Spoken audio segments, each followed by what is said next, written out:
It's no secret that the right-wing grifter method over the last few years has been to identify any new piece of media that's getting talked about, that's going to get any amount of attention, and to try and stake their claim on it.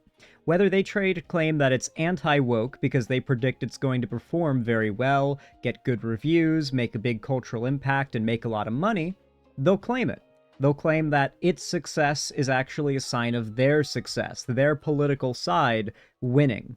But then, of course, more often than that, some new thing comes along and they predict it's going to fail. They get outraged about something in it that they decide to call woke or identify as something unfaithful or slap in the face to the fans. Anything they can frame that kind of way.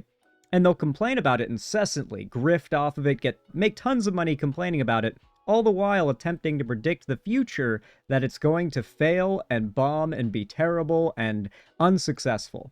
The most recent piece of media to get this treatment has been Christopher Nolan's adaptation of Homer's Odyssey and a little bit of the Iliad. It's been getting a lot of hate. It's been getting a lot of hate, primarily because of casting choices. The casting is quite diverse, and I'm gonna be honest, people who are at least claiming that their main issue with the casting is that the diversity is not accurate, those people should maybe do a little bit of research. Not trying to sound like an asshole, but you might find it really interesting to learn how diverse Greek mythology is.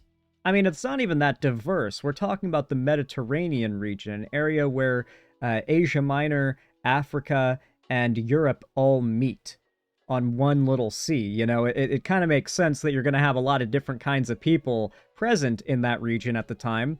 But specifically, in reference to the Iliad, I mean, there were African warriors from the kingdoms that they would refer to as Ethiopia, south of Egypt, a place the gods also frequently visited. Andromeda was from Africa, Perseus's wife. There's just a lot of characters and a lot of figures throughout Greek mythology, including in the Iliad, who are African. They're from south of Egypt. They're black, right? Like they're in ancient Egypt and they're black. But there are people who clearly don't know this and they complain about the lack of accuracy in having such a diverse cast, despite the geography of where Greece was and the actual immigration that happened both in the myths and in real history. They complain about it. And it leaves you wondering, like, how many of these people are really just mad about accuracy and how many of them are just racist. And when you see what else they've complained about, it makes you think, are they all just racist? The answer to that question is mostly yeah. Because now the Odyssey is released, and unlike the predictions by the right, by these conservative grifters, it is doing numbers. It is popping off. It has gotten rave reviews. It is currently sitting as, I believe, the highest rated and highest performing Christopher Nolan movie ever, which is a pretty high praise for any movie to reach. Like, I can't emphasize enough how big of an L this is for the right's culture warrior movement. Spain scored. Dude, I have my window open, and I just heard someone yell. I'm guessing they were yelling because Spain scored just now. That's funny as hell. I live in an apartment complex. I'm guessing World Cup's happening. Sorry if you hear any cheering through my microphone. That would be my neighbors also reacting to the World Cup. Anyway, folks, as I was saying, they absolutely missed the they missed the target on this one. They tried really hard. They tried really, really hard to predict a failure for this movie, and it did not work out. It did not work out. So, let's see how the movie's doing and see how the Chuds are reacting. Because, well, we've got a video here from Nerdrotic. It's called The Odyssey, an epic disappointment. I'm really curious to see how he's going to try to frame. Yeah, I expected they might walk it back like they did with the Mario movie when they claimed that was going to be woke, but they're actually doubling down on it now. So let's see what their cope is now that they can't point to a failure in ratings or a failure in performance or anything else as to how this movie is disliked broadly. The reality is, it's never been more obvious these grifters inhabit a very loud but small little circle online, and they don't actually have any social power, and they're not a market worth pandering to. What was your driving force behind it? Emma was my driving force behind it, so she could speak to that. Well. What's been your Odyssey in terms of fighting for your identity or your Hollywood career? Well, it's always been a battle. I mean, Hollywood is not the most accepting place. No Greek xeno. When I think about equality or equity, I don't think about taking from a male figure. I think about getting what is due to me. A lot of these more recent right-wing grift videos, they heavily focus on the idea of attacking the actors and the real people behind the project. A heavy thing is, it's not like, oh, we hate this character, we think this character is bad, or we don't like this choice in the process of making this movie or this piece of art, whatever it may be.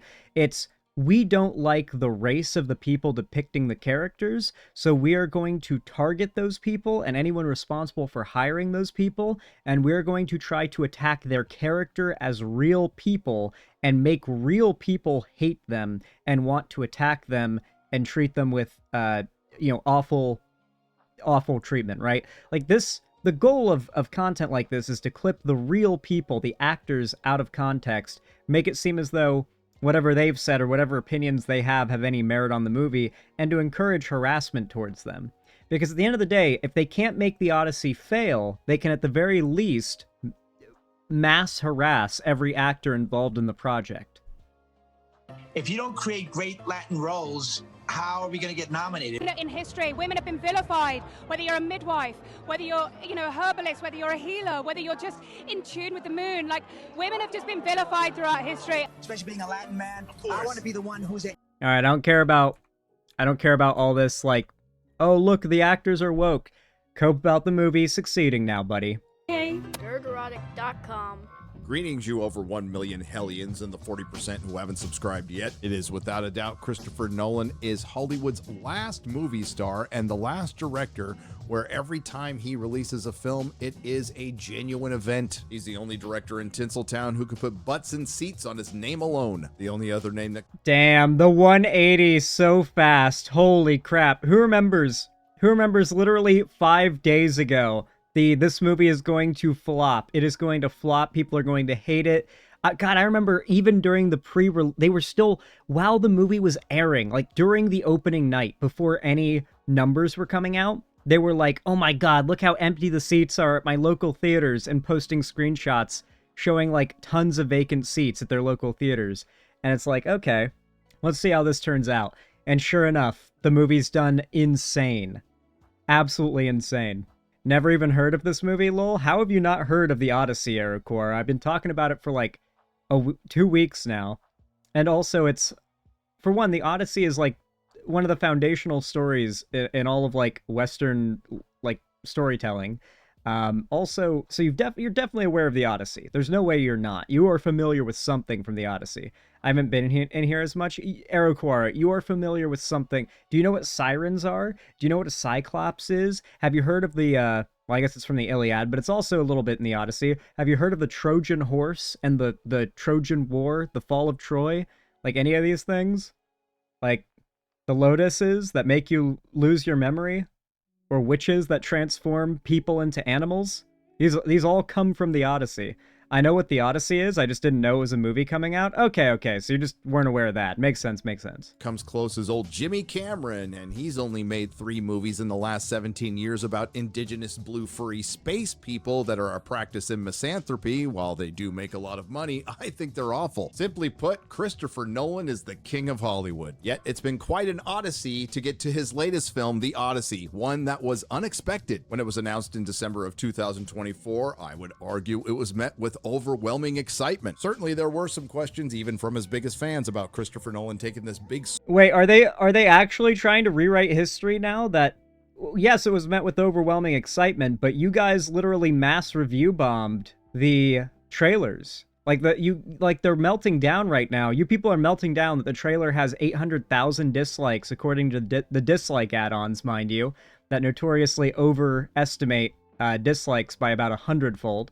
And you guys were complaining about that, saying, how could the movie do well? How could the movie do well? Because you guys manufactured a controversy over this. For reference, the same guy who made this video, let's look at his other thumbnails. I actually uploaded uploaded it, but I posted a tweet that's doing numbers that makes this point very well. So, for reference, here is another one of Nerdrotic's thumbnails where, yes, he does in fact falsely claim that Elliot Page is playing Achilles, because he has been part of the misinformation train since the beginning. Here's Asmongold reacting to one of his videos. These videos are from other creators, but like, they're all part of the same grift. They all do the same nonsense, lie-filled grift. They make up facts that sound controversial before the project even comes out. Like, where do you think the claim that Elliot Page was playing Achilles came from? Do you think that was just a misunderstanding, just a good faith misunderstanding? No. People who were dedicated to claiming this movie was garbage and woke because they wanted to grift off of it decided they were going to make up a rumor. When they heard that Elliot Page would be in the movie, they made up the rumor that it was going to be playing Achilles, and all of these people were willing to repeat it because it got so many chuds angry, and it was a really easy grift. Swing and adapting something that is the foundation of all of Western civilization storytelling, a mythological tale that's essentially epic fantasy, which could be perceived as out of his wheelhouse, but those were far and few between, and quite frankly, normal questions and nothing you would consider controversial until a month later when the casting was announced. And when it was originally announced, nobody really knew who was playing who, but in particular, Travis Scott, Zendaya, Lupita Nyong'o, and Elliot Page. Raised more than a few eyebrows, but didn't hurt the excitement for the film. And they all did their roles really well too. Like I would expect that like a really famous music artist would take you out of a scene, but Christopher Nolan's good at that. He's good at making known music artists play a character that you can like believe, you know, without just thinking the whole time that's insert music artist, right? So I thought the Travis Scott cameo, I guess you could call it, was pretty good. I actually thought he did pretty, like the intro monologue at the start where he's like pounding the stick and we see like the flashes of the Trojan horse, like that shit gave me goosebumps. Like, I was impressed. Considering 70mm screens sold out a year in advance. All was quiet for a while until the red flags went up when we found out who was playing who, including Zendaya playing Athena and Lupita Nyong'o playing Helen of Troy, the face that launched 1,000 ships. But the most controversial casting of them all is I like how he's edited Elliot Page super small here. 1,000 ships. But the most controversial, like, it's so badly edited too. But they got to make their, they got to do their, like, 3-foot tall Elliot Page bit, because they're very not big on the fact that Elliot Page is trans. This is, like, the one trans man that they'll focus on, and do you want to know why?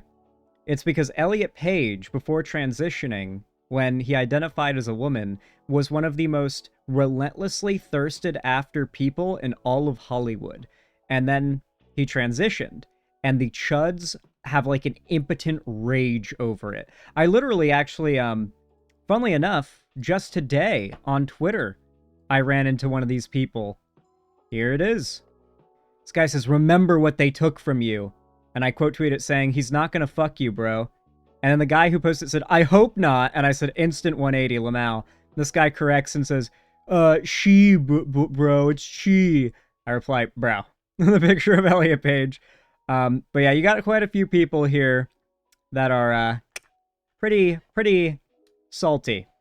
Pretty salty they're never going to have a chance with Elliot Page. And a lot of them very clearly had a thing for him before the transition, and now they're big mad. Casting of them all is Elliot Page, who was rumored to play Achilles, which ended up not being true. Elliot Page ended rumored to play Achilles. You mean you guys relentlessly claimed it with no evidence for months and months and months, trying to make money off of the rage lies? You guys lied. There wasn't rumors. You guys made up rumors. You guys lied and repeated said rumors. Y'all didn't do any due diligence. Like, you are one of the people who repeated this lie. You didn't do any due diligence because you knew that repeating the lie would make you money. That's what all you people do. Up being cast as Sinon, a character who wasn't even in the Iliad or the Odyssey. As bad as that was, what made things worse. Why are they always so vague? Because Sinon's in the Ennead, which is the Roman, like, adaptation of the Iliad. Like, Sinan's a character with a pretty I'd say relatively significant role in the story in the Roman version. I'm not as familiar with it, but that's my understanding, is that like his role is pretty much the same or on par in importance in the Ennead, which is like the Roman version or the Roman adaptation or translation or whatever. Being trans is fun. Pre-transition trans men are often transition goals for trans women and vice versa. My point is, low-key wish I looked like pre-transition Elliot Page. I get that, Aimway 921. I think a lot of trans people would say that they wish they looked like a pre-transition person of the opposite transgender.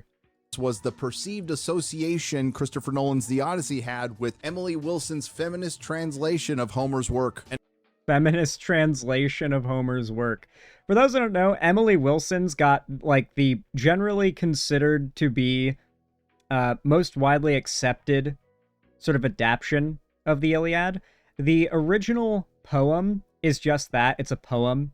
Like it's meant to be read like poetry. It's like a, I think the term is ditemic hexameter or something. I don't remember exactly. It's basically, it goes like dit dit dit dit dit dit dit dit dit, and that's kind of the beat you're supposed to hit the sort of syllables at when you're doing the poem.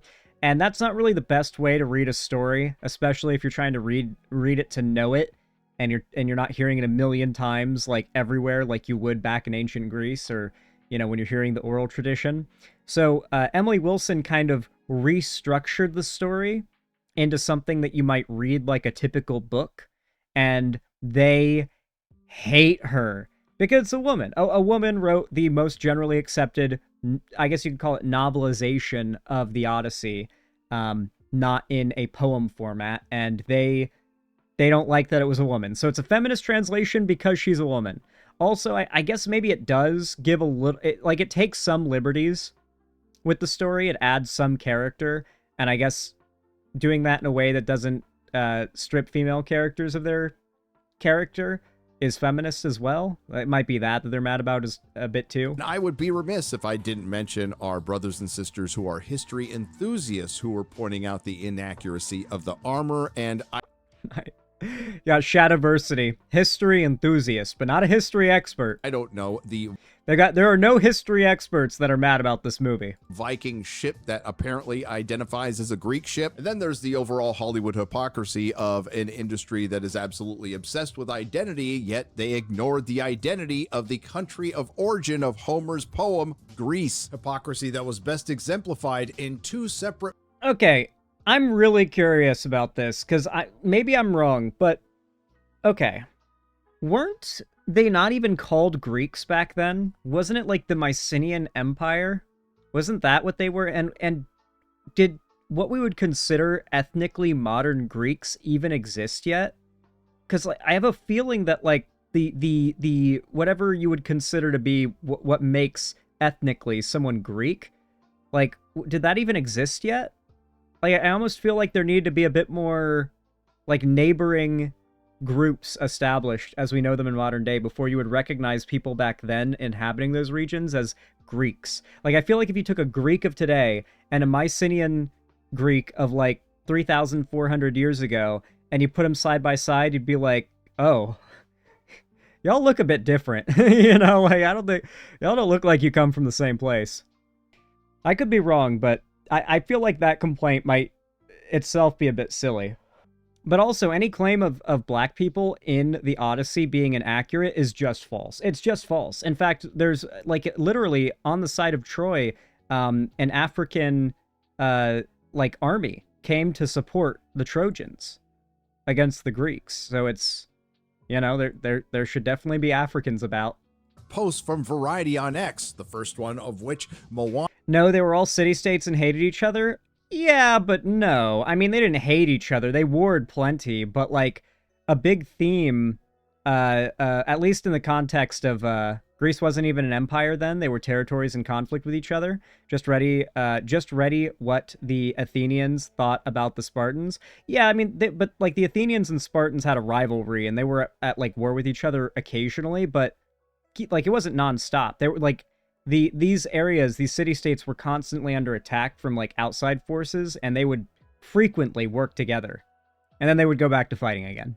Creatives on working closely to honor Polynesian culture and traditions and why representation matters. Yet it appears that Variety completely forgot that just a month earlier, when people were genuinely asking why doesn't representation matter in Christopher Nolan's The Odyssey, they clap back with, these are just trolls who have a silly and wildly inaccurate argument. And just like that, The Odyssey dived headfirst into the culture war. There were criticisms from many, including Elon Musk and the unthinkable. Dude, have you seen Elon Musk blocking movie accounts that are reporting on how good The Odyssey's numbers are?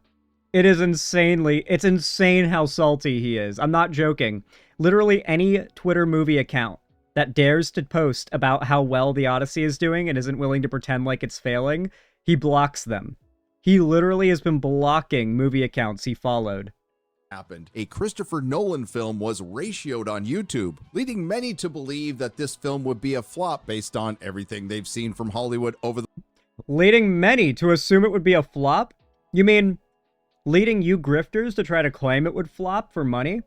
And then you completely got it wrong and now you're trying to cope and walk it back? Interesting. The last 10 years of... You should have seen, oh my god, the walk back from Nerdrotic's producer. There's this lady that produces for Nerdrotic's channel, and I saw her tweet today saying, yeah, listen, guys, I'm just saying, The Odyssey isn't my cup of tea. It's okay if you guys like it, though. Like, her own followers are giving her shit for not liking the movie, and she's having to, like, low-key walk back her critique on Twitter. Mind you, that's one of Nerdrotic's producers, so, like, Nerdrotic and his team are in big-time damage control mode right now. This isn't the same as if they claimed the next Marvel movie was going to fail, and then it doesn't. Like, this isn't the same as that. They can always fall back on, well, it was Marvel, it was always going to succeed. Spain won? Nice. Like, they could always fall back on that, right? But this was a Nolan movie. This was a Christopher Nolan movie with a trans actor in it, with a black actress playing the most beautiful woman to ever live, right? Like, there were some very clear statements made in this movie in the eyes of a chud. And those statements were responded to with box office breaking numbers and record high, career-defining reviews for Christopher Nolan. And many of the actors whose performances were their best of their careers in this movie. So, this movie is going to win Oscars. These people missed the mark so goddamn hard. It is unbelievable. This was an instance where they tried to spot a sinking ship, and instead they accidentally stumbled upon a galleon with 500 guns, alright? And now they're about to get shredded into pieces and sent to the bottom of the ocean. That is what has happened here to these chud grifters. Eventually, the corporate critics and influencers were allowed to see the film, and unsurprisingly, the corporate critics and influencers overwhelmingly love it. Oh, the cope is beginning. Alright. So it's not succeeding? Let's hear the cope. And once again, I'm going to have to differ with the corporate critics and maybe most of humanity, because I was overwhelmingly whelmed with The Odyssey. I wish I could tell you that the questionable casting, considering how little they were in the film, didn't affect my suspension of disbelief, or the red flags from that questionable casting weren't a sign of a story that will deconstruct the hero, or this film wasn't affected by modernity and influenced by Emily Wilson's translation. Christopher Nolan's The Odyssey is a mythological... I love that. We can never, ever allow deconstruction of heroes in our media. That's woke. Tale that has been grounded into dirt, and it turns out a lot of people's concerns were completely justified. I would call it bullet point plot. Now, maybe this is just me, but I was expecting a grand sweeping adventure that would be immersive and, hey, a little fun, because... I like how his number one complaint about the movie is literally the thing that everybody praises about it. Like, oh yeah, it feels like an epic adventure. And he's like, yeah, I really wanted it to feel more like an epic adventure. Okay, man. Because Nolan is capable of that, all while being thoughtful. What I ended up seeing was a 3-hour drama that felt both rushed and too long at the same time. And you want to know something really funny? I'm pretty certain that Greek plays are called dramas. Am I wrong about that, or am I right? Doesn't the term drama literally come from, like, the tellings of Greek stories? There's no... I'm right. There's no fucking way that he took an L that he just self-owned that hard. There's no fucking way he just self-owned that hard. There's no way. Does the term for a drama come from Greek? No. I'm right about that? Oh my god. This dude just self-owned so hard. You just made it sound so much more true to the culture and to the stories that it's pulling from. Yeah, because it's it should be a Greek drama. That's kind of the whole point. While there were some good scenes that we will get to, they are far and few between and mostly surrounded by exposition dumps of people saying really obvious. My biggest complaint is it's hard to even call it a complaint because what they replaced a thing from the original story with was also really good. And it's hard to say whether or not I think the movie would be better off if they had stuck to accuracy in this situation. But the Polyphemus Cyclops scene, the way that they just kind of they just kind of take advantage of the fact that Polyphemus doesn't see them as a threat, right? Like, the implication is he traps them in the cave, immediately grabs some of them and starts eating, and they don't attack. Like, had they attacked, Polyphemus would probably have killed them all right then and there in the cave, just to make sure they couldn't be a threat to him while he sleeps. But instead, they just kind of let themselves get eaten, right? He doesn't let any of the survivors attack. He lets Polyphemus get comfortable and think, these are just food. It's like they're sheep, right? And yes, they try to run away, but they don't attack. And that's a big deal, right? Until they put out his eye. And when they put out his eye, then they're able to sneak out. In the actual story, in the original poem, it's that Polyphemus talks, and Odysseus outsmarts him. That's his whole thing. He's a bit of a trickster, kind of, the most cunning of all Greeks, if you will. And he tricks Polyphemus into getting drunk and passing out, which it's implied he wouldn't have done with them all in the cave, letting his guard down otherwise. And that's when Odysseus is able to get the jump on him and stab him in the eye with a sharpened piece of olive wood, if I remember right. But in the story, they make it a bit more horror. Like, they make it, instead of, like, Bilbo outsmarting the trolls in The Hobbit, which is no doubt a reference to the Odyssey, they made it more a horror situation. Like, oh god, we're trapped in a cave with a monster. And it does speak, but not until they've already put out its eye.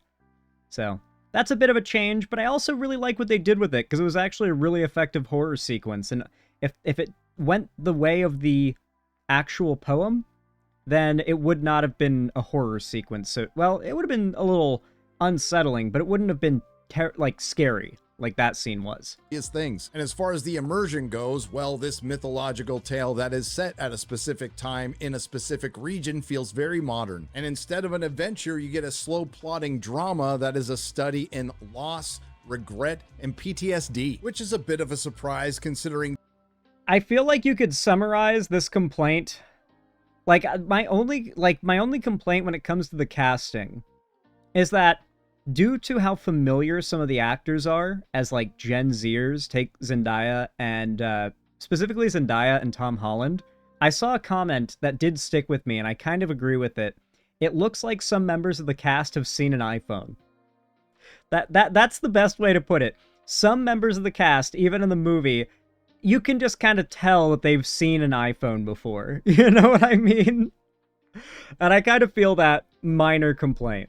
The editing for this film, because Chris Nolan has taken his trademark non-linear storytelling and dialed it up to 11. The film opens up with Travis Scott's The Bard doing some slam poetry recounting the fall of...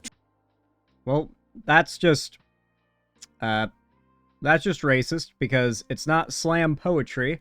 For one, I don't, like, what is this? Also, slam poetry is, like, meant to be critiquing something or someone. It's like a sort of poetic way of insulting something or calling out a flaw in something. So you're just trying to be like, oh, it's woke black. But no, he is a poet. He's an orator. He's telling the oral story of the fall of Troy at the start of the movie, and he's not rapping. Like, what? I always hear these chuds talking about how he's rapping at the start of the movie. It's like, no. That's not at all what's happening. Like, they're so racist, they see and hear things that aren't there. It's quite amazing. Troy, and then we're immediately into our first flashback where Elliot Page's Sinan is waddling across a beach and then getting killed in front of the Trojan horse. And no, Elliot Page's Sinan isn't just some pity-casting insignificant cameo. Elliot serves as a bookend to the story of sorts, since it wouldn't be possible for me to recount even a basic plot synopsis in the order that Christopher Nolan told it, which would take at the very least a spreadsheet and The Odyssey is told out of order. It starts in the kingdom of, I think it's called, like, I can't remember. Like, Aegis or something like that. Could be wrong. There's a kingdom that he goes to, that's like an island kingdom, and Odysseus participates in a bunch of, like, sporting events there, and that's where the bard actually tells the story of the Trojan War, and that's where the story actually starts. Is the bard telling the story in that kingdom, and they kind of switch it up in the movie where it's the bard is in Ithaca telling the story, but the original poem's already told out of order. At most 1,000 yards of yarn and pushpins. I'll try to keep this as linear as possible because I'm not kidding. We have multiple perspectives recounting stories where we get flashbacks within the recounted stories. I am aware this is how Odysseus recounts his journey in the poem. I'm also aware that this is a technique that has worked very well for Nolan in the past, but it doesn't work very well here. And apologies for— It is the one case in which the thing he is adapting is structured the way that he does movies, dude. That is the biggest— oh my god, the self-owns are everywhere. From claiming this movie feels unfaithful to Greek tradition while criticizing it for being a drama, which is literal— that term comes from Greek storytelling, which is amazing how much of a self-own that was. He called it a drama as an insult. That's the best part. He called this movie a drama as an insult, not realizing he was accidentally complimenting the fact that it feels like Greek tradition. Because Greeks invented that term. Oh my god, dude, you can't make it up. You actually can't make up how hard these people are coping. For any possible spoilers for an almost 3,000-year-old story. Odysseus, played by Matt Damon, is stranded on an island and tripping balls on the lotus flower with the mysterious nymph Calypso, played by a 60-year-old woman with plastic surgery. He knows that the lotus flower has no psychoactive effects, right? I assume he's just making a joke, but I guarantee you this guy definitely hasn't read the Odyssey, but beyond that, didn't even, like, take a passing interest in it. Like, this is the kind of guy who's probably just read comments online complaining about inaccuracies in the movie, hasn't even, like, watched a synopsis video or anything on the Odyssey. Like, he could have easily done that. He definitely hasn't. I guarantee you he hasn't. And unless you read Homer's Odyssey, Calypso will remain a mystery because they give absolutely no characterization or background on her. She's just woman on an island. While she's a nymph. You know, just a sort of nature spirit. In some interpretations, she's a goddess, but in most, she's not. Because the gods literally come and they tell her, hey, no. No, Zeus says you can't be keeping him here anymore. You've had him long enough. Let him go. Odysseus struggles to remember his past. Most of his kingdom of Ithaca believe him to be dead, and a gaggle of suitors led by Robert Pattinson's Antinous have invaded his palace and are drinking him out of house and home while trying to court his wife Penelope, played by Anne Hathaway. She has been stalling them for years and trying to protect her son Telemachus, played by Tom Holland, whose life is constantly in danger. And the only people in the kingdom that really believe Odysseus is still alive is Penelope, Telemachus, the swineherder Aeneas, played by the Colombian John Leguizamo, and Odysseus's dog. I didn't even pick up on the fact when I was watching the movie. I didn't even realize what actor it was, and that he's not a white guy. I absolutely did not pick up on the fact he wasn't a white guy. That's the best part. It's the swineherder Aeneas, played by the Colombian. Like, you got to be really looking to. I mean, maybe you just know the actor well, but I'm not a very big, like, I don't follow actors and celebrities super hard. Like, if they're in a lot of movies that I've enjoyed, then I'll recognize them. But outside of that, it's pretty uncommon that I'm, like, a fan of an actor. John Leguizamo and Odysseus's dog Argus. Meanwhile, did he mispronounce Telemachus twice? I mean, some people pronounce it Telemachus, some people pronounce it Telemachus. I prefer Telemachus. That just sounds right. Back on the island of Ogygia with Calypso, played by... Although he isn't... I believe they pronounce it Telemachus in the movie. So it does sound like he hasn't even seen the movie, low-key. Or at least their own, Odysseus, played by Matt Damon. starts to slowly recall his past after the 10-year war that led to the fall of Troy. Now, the Trojan horse and the sack of Troy loom like a shadow over the story and Odysseus. That's why Nolan made the decision to spread it throughout the film. And I was mostly okay with this until you get to the end and learn that it looms like a shadow over the film, because it's all about how it's interpreted, and we'll get to that. But after the sack, as Agamemnon makes his way home, Odysseus takes a slower route where he occasionally runs into Athena, played by Zendaya, and I have to point out, unlike Lupita Nyong'o playing Clytemnestra and Helen of Troy, Elliot Page playing Sinon, and this guy playing H1B Greek, credit where credit is due. Jesus within Christ. the story, they do explain why Athena looks like this, and that's another thing we'll get to in just a bit. Now, before Okay. H1B Greek. Do they not like know basic geography or like any Greek myth or Greek history? Like I feel like it's fine not to know that stuff, but considering the relevance of this movie and whatnot, I feel like you should maybe brush up on it a little bit. But yeah, like Africa's super involved in Greek myth. Like I don't know what to tell you. Like the Arab world, the African world, Asia, like they're all part of not only Greek history but Greek mythology. Like they're all mentioned. The gods go to these locations and they're talked about, like things they do are talked about. Specifically with Africa, like the biggest L, like probably the most historically backed example of immigration would have been immigration from Africa. There was absolutely plenty of black people around Greece for this movie to feel like plausible in that way. I mean, hell, it's even arguable that it's accurate to argue that Helen of Troy would be black. You could actually argue that would make sense, considering the fact that I guess you could say Perseus's prized sort of woman was Andromeda, who was from Africa. She was said to be quite beautiful, right? Like, we named the Andromeda Galaxy after her. And obviously she said, like, Helen of Troy is said to be the most beautiful woman. She's obviously meant to be kind of special. You know, like, people see her and they're like, wow, she's uniquely beautiful. So the idea that she might be from a somewhat faraway land doesn't really seem that crazy, honestly, when you think about it. Also, Christopher Nolan, as it turns out, specifically wanted Lupita Nyong'o to play her. Like, when he conceptualized this movie, her casting was apparently a very early set in stone, unless she didn't want to do it, but in his mind was set in stone. He wanted her to play this character. So, yeah, I think he had a good idea for it too. I think it worked out. Like, I didn't think she looked as pretty like before, but then when I saw her in like the full outfit and everything, I was like, I see what they're going for here. Yeah, she looks quite beautiful here.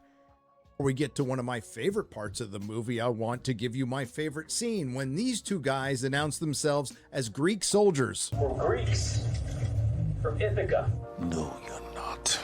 And here I was thinking there wasn't any levity in this film. But this brings us to the Odyssey portion of the Odyssey, which is the 10-year journey from Troy to Ithaca, which is about the middle third of the movie. And outside of the horrific casting, this is the biggest question I had for this movie from the get-go. How will Christopher Nolan deal with gods and monsters? Since everybody's going to bring it up, I know how Troy handled them. They didn't. It was my criticism back then and remains my criticism today. As far as the Odyssey is concerned, they did a little more. The gods are either depicted as forces of nature or what could be interpreted as PTSD delusions, but there are...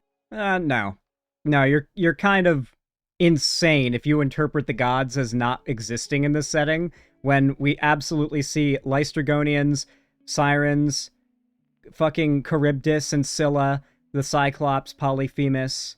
Athena is I'm pretty certain actually there. Also, like, the Cyclops literally curses them with Poseidon's curse. Like, for one, there are monsters.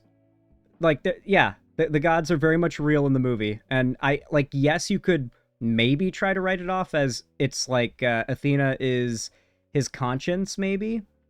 There's also monsters at every twist and turn of this story, so it's pretty likely the gods exist in this setting. Are monsters, starting with the giant cyclops Polymephus, which did look cool. This is exactly what I came to this movie to see.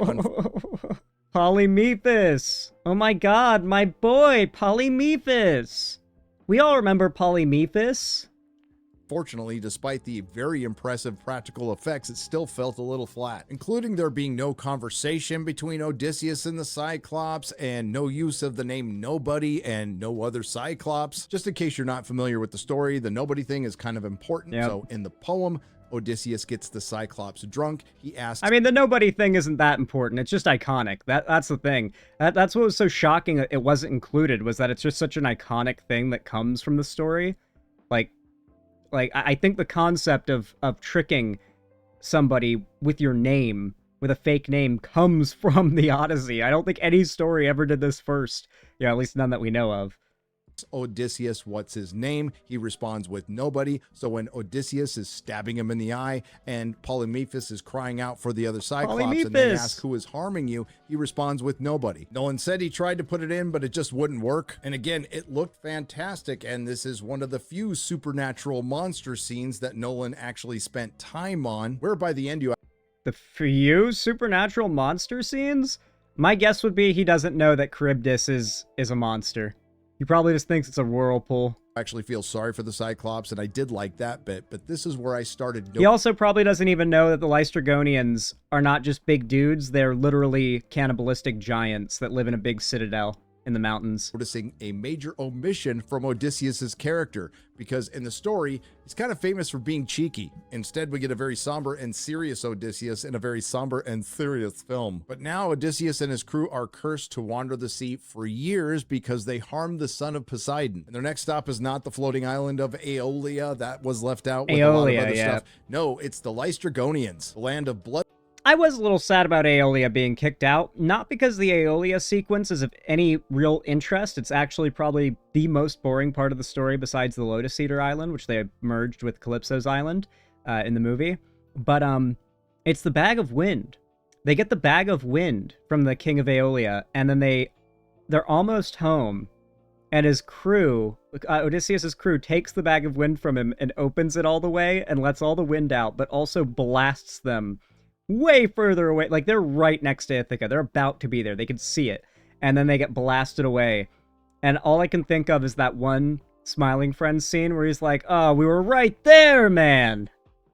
Thirsty cannibal giants. Now, we didn't necessarily see them being cannibals, and they weren't necessarily giants, but they were big and in steel-plated armor in the Bronze Age, but I don't have a problem with their look. It kind of reminds me of the lore of the remnants of a pre-Diluvian advanced civilization. I don't know if it was supposed to be fun.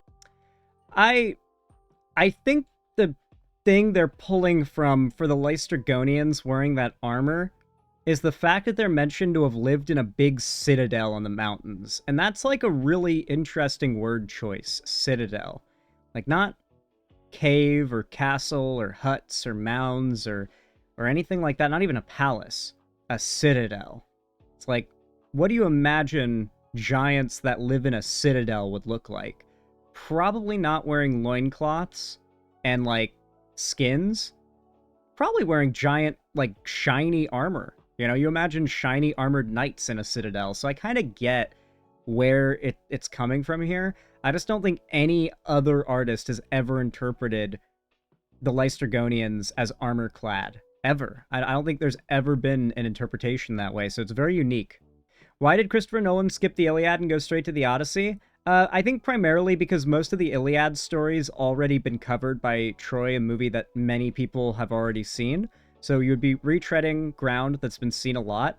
And we did kind of cover the Iliad in it, at least the part of it that most people would want to see Nolan's take on, which is I think a lot of people would have been down to see Nolan's take on Achilles, don't get me wrong. Like, Achilles' arc is great. But I think what people really wanted to see, or would have rather seen, and that's what we got, was the highlights of the Iliad, followed by the most iconic story, which is the Odyssey. But it played out something like this. After that incredibly short scene, they're off to their encounter with Cersei, played by Samantha Morton, where it's been reported by some influencers and corporate critics that her performance was on the level of Heath Ledger's Joker. I'd say so. But yeah, you can't tell the Chuds that a woman's performance was good. You serious? While it was good, I would say pump the brakes on the overpraise. Now, every stop Odysseus and what's left of his crew makes is for provisions. This time, the crew is... What was wrong with her performance? What was wrong with her performance, dog?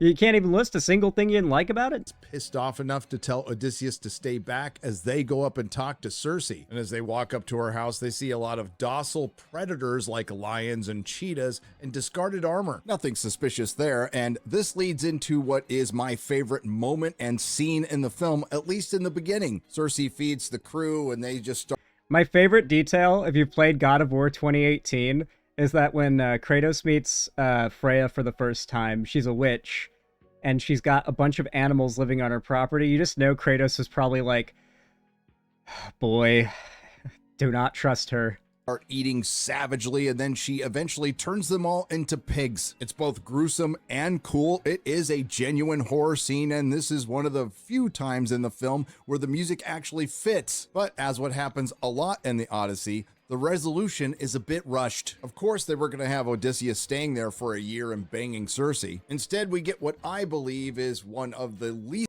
Yeah, it probably was a good change to make. In the original story, he does in fact stay with Cersei for like a year and does have sex with her as sort of a... She gives that to him as a reward for his heroic actions in saving his crew from her. I feel like that would have made him a lot less sympathetic to modern audiences. I'm gonna be honest. I don't think many people would have been rooting for him after that point. Subtle moments of leaning into the spirit of the Emily Wilson translation by making Cersei some sort of trauma survivor. Cersei holds a dagger to Odysseus. Wait, what? There's nothing in the Emily Wilson translation that suggests that any more than in the original that Cersei had a reason to turn them into pigs. It's never stated why she did that. In neither version is it ever stated why she did that. That's actually a notorious thing that's just kind of left out, because we're talking about thousands of year old, a 3,000-year-old story, okay? The motivations of the witch was not of concern to the writers, okay? This is way pre-woke, okay? So Cersei just kind of does that, and we don't know why. Now, you could assume that maybe she felt threatened. That's a logical assumption as to why she would take those actions, and I think the movie does a good job in sort of conveying that as a reasonable assumption for her to make, and you could argue that she's being somewhat self-defensive in doing what she does. But the movie also frames her as crazy. The movie also frames her as having probably lost her mind a long time ago, and after a certain point, she just started turning anyone who showed up at the island into animals, because they could be a threat. That's the movie's interpretation, and it's a pretty realistic one. His neck as she talks about the men's gluttony, toxicity, and thirst for war, and in isolation, it would have been fine and matches what's in the poem, but you also have to consider that they radically changed the character of Cersei so they could really lean into what is a through line in the film. Toxic masculinity. You know, the good old misunderstood female antagonist. Odysseus apologizes for his men. I mean, you could argue that's somewhat of a theme in the original story because, bro, Odysseus's men refuse to listen to him. Like, they just won't. Like, even after he speaks with the dead, and they tell him and a blind prophet, a blind oracle essentially, that tells him the future, and his crew finds out that if they eat one of Apollo's cattle, they're going to die. Even when they know that, they still disobey. They think they know better, or they can't give in to their urges and their desires. They just can't say no to them. And so they eat the cow. They do things like open the bag from Aeolia out of greed. They open the bag and they get themselves sent away from Ithaca again. Like, at every turn where it matters, his men succumb to they succumb to things that lesser men succumb to, right? And the idea is that Odysseus is not a lesser man, so he does not succumb to these same foolish follies. He falls to some, Really early on, he falls to one, and he learns from it. And that was telling Polyphemus what his real name was as they went away. That ended up biting them in the ass, and Odysseus realizes he can't let his pride get the best of him there. But his men never have the same realization. They let their pride, their urges to eat or whatever it may be, get the best of them at every turn. Greed gets them at every turn.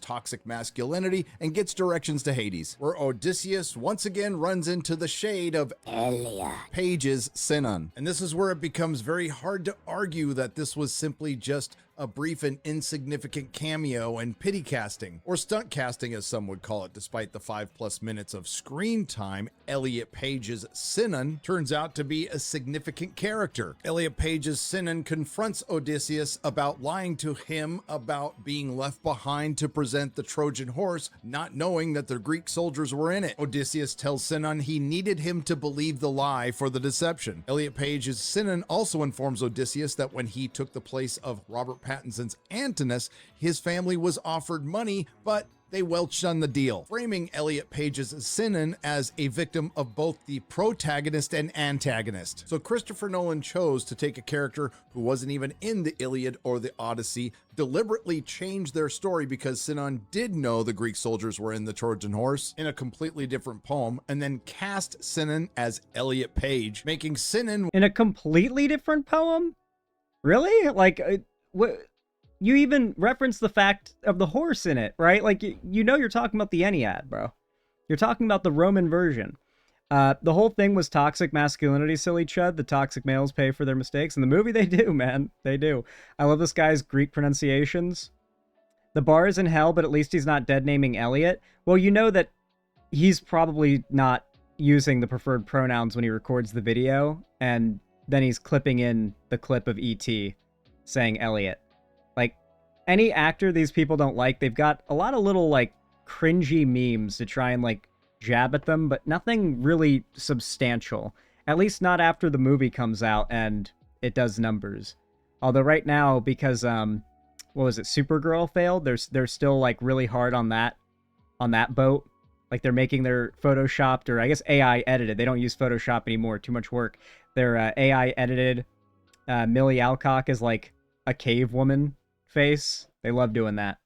Anyway, the cope is quite delicious, and the cell phones are everywhere from these people, so be ready as this movie continues to break box office records to watch these chuds cope and seethe.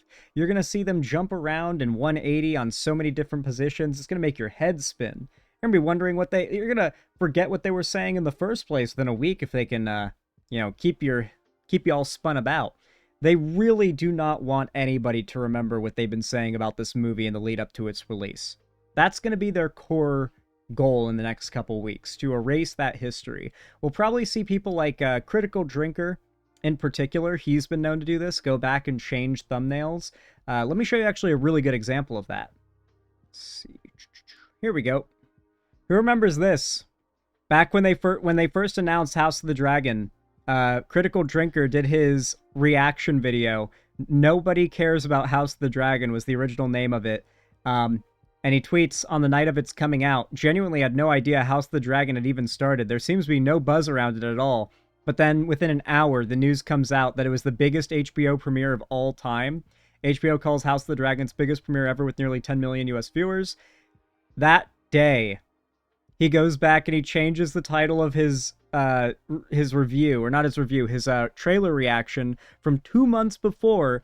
He goes back and changes it to House of the Dragon trailer breakdown. Because remember, when these people do their whole, many people thought the movie would be bad, when they're saying that, that's their cope for, I put all my money on this movie failing. I made it seem like if you thought this movie could succeed, you were an idiot and you were lesser than me.